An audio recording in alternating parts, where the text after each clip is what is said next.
Hello everyone, welcome back to a brand new video. Today I thought it would be fun to do a hair exclusive Q&A, a Q&A for hair only. Today came with great timing because I have no idea what this bird's nest on my head is. And today's video has kindly been sponsored by a heat brush, which I'm going to be reviewing in this video whilst answering your questions that you guys sent in to me over on my Snapchat, Instagram, Twitter, Facebook, so many different social network platforms. Oh my god, it's purple. This is what it looks like, by the way. It's apparently a perfect tool for on-the-go styling and for quick touch-ups. Do you know what? That is actually a bonus because I have a crimper, which is actually a question from someone who asked me how I get my crimpy hair look that I do in a lot of my videos, and that's through a like travel sized crimper thing, and it is genius because oh my god, let me tell you, I do not have a lot of room in my bedroom and I cannot afford to have all these different hair styling products just built up somewhere in my bedroom, so it's really nice just to have something small and cozy. Let me go get it and show you actually. It's by Tony and Guy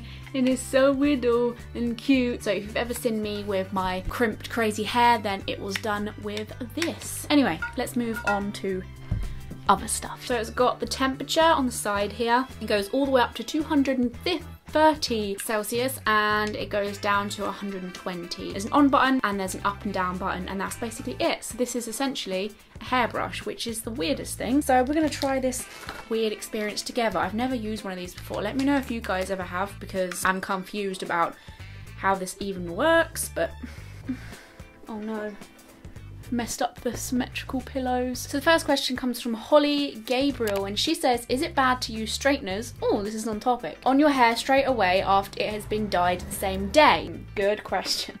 Oh, it's flashing. Oh, that's fancy. Okay, so according to the lights, it is halfway. So I think I'm going to leave it halfway because I don't know how strong it is yet and powerful. So I was always told that if you bleached your hair or used a hair dye which has some sort of peroxide / bleach in it, if the whole hair dye process you've recently done involved any lightening in it, so like you had to lighten up a lot of colour somewhere in the process, it's probably best not to straighten your hair in the next 3 days or so because your hair is going through a lot. You're gonna have a bit of damage from that, so putting more heat on your poor little hair that has just gone through that. If my hair has just experienced a load of bleach, I'm not gonna want to put any more heat on it, no. So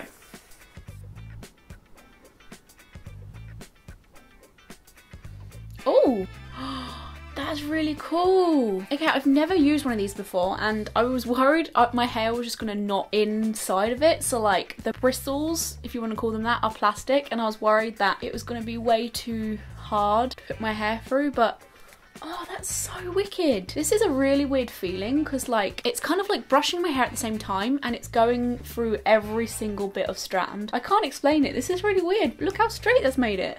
This is wicked. Genuinely, this is actually better than I expected. I couldn't imagine this being as cool as it is. Look at that.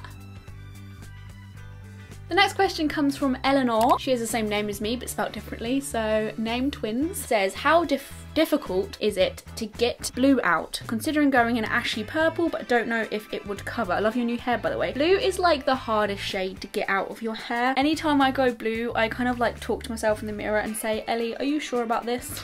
If you're considering going blue, anyone watching this video, then please bear that in mind. But the reason why I didn't really have trouble this time, because as most of you guys would know, I've just changed from being blue. I didn't have a lot of problems because I've gone red, which kind of is a good colour to go. Red and orange is a very good colour to go after blue. So I explained in my hair dyeing video when I went from blue to red that it's good to judge by the colour wheel what is the best colours to go for you. So I always go on the opposite side of what colour I'm at. For instance, if you look at this colour wheel here, it will tell you the opposite to blue is in fact red. As well as me obviously wanting to go red, that was one of my main reasons why. Whee! This is so cool. Like, I can genuinely see standard hair straightener product dying out because this is just so much cooler. I'm gonna leave a link in the description for this, by the way, guys. Anyway, luckily for this girl who's asked the question, purple is right next to blue, so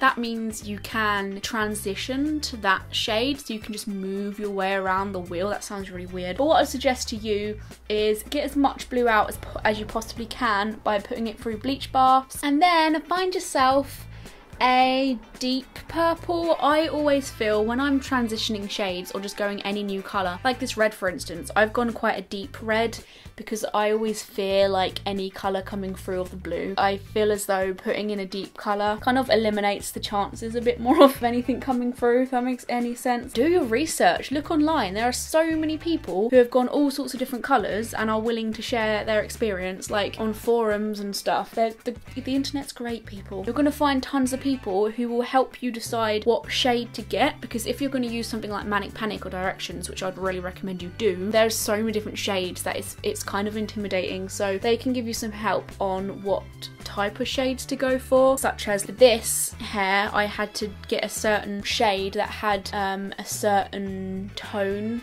underneath in its base, if that makes sense, that goes over blue properly. I haven't had my hair straight in so long. This is gonna look really weird. The next question comes from Ellie. She has a great name also. She says, what are your holy grail hair products you go to if your hair is feeling a bit dry and damaged? I use argan oil and coconut oil, but sometimes the argan oil products make my hair really greasy, so I have to wash it out. Sometimes my hair will appreciate argan oil and sometimes it just won't. Actually, it's funny she should ask this because my sister's fiance has recently gotten me into this L'Oreal's Elvive Extraordinary Oil Miracle Hair Perfector stuff. I'm gonna leave a link in the description for you. This stuff is so good. You just put a bit in your hands and then rub it into the ends, and it just really helps damaged ends. You know what I'm talking about. If anyone's got damaged hair, they know what I'm talking about. When their ends just feel a little bit weird and fluffy and horse-like. Pernille, oh gosh, cannot say her name, I'm sorry. She asks, what is the worst hair dyeing experience you've ever had? I think I've shared this story quite a few times before. Back when I didn't have much experience with bleach and I didn't really know what I was doing, neither did my sister, I wanted to try blonde hair or just like a very light hair ages ago when I was really young. Anyway, my sister said she'd help me. So what we basically did was think, hey, how do you get blonde hair?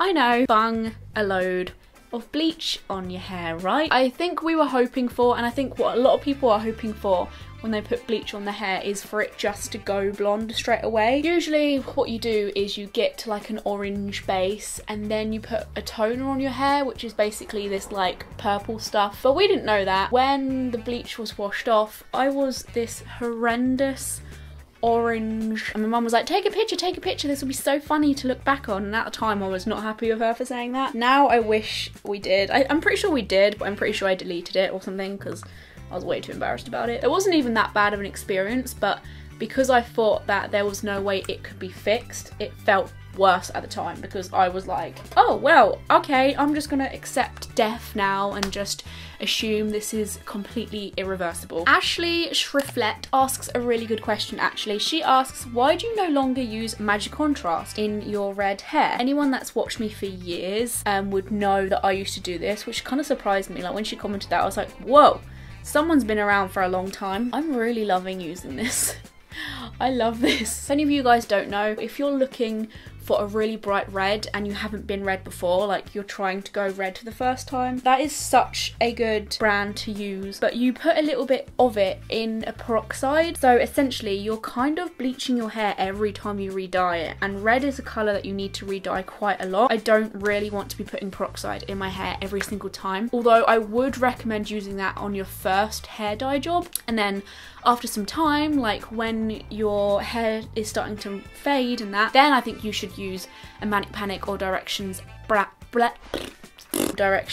or Manic Panic dye to like top it up. And I like the fact that I'm using Manic Panic or Directions, which is vegan, which is good for your hair. It's conditioning, it's not drying. In fact, I love the feeling of my hair after I use Manic Panic or Directions. I could never not shout about and promote that brand enough, so that's why I kind of stuck with it. Holly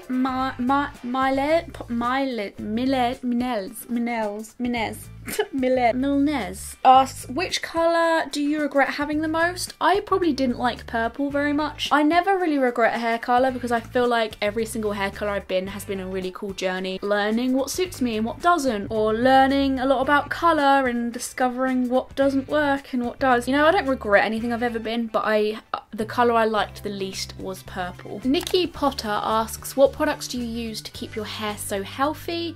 I don't really use many products, if I'm going to be completely honest, other than the one that I've recently found, but that's only been a recent thing, so I'll be lying if I'm telling you this is something that I've been using for ages and is the reason why my hair looks nice. I don't wash it often. I try my best to stay away from applying a lot of heat to my hair all the time. What I'm doing now, like, I know that this hair style will last me a week because I don't wash it very often, so I keep heat away from it as much as I can. I don't wash it too much because also oils are very good for your hair. Natural oils are great for your hair. And maybe like in between dye jobs, so when my hair's looking really faded and I'm about to re-dye it that week or so, I might bung like a hair mask in or something conditioning for my hair to enjoy.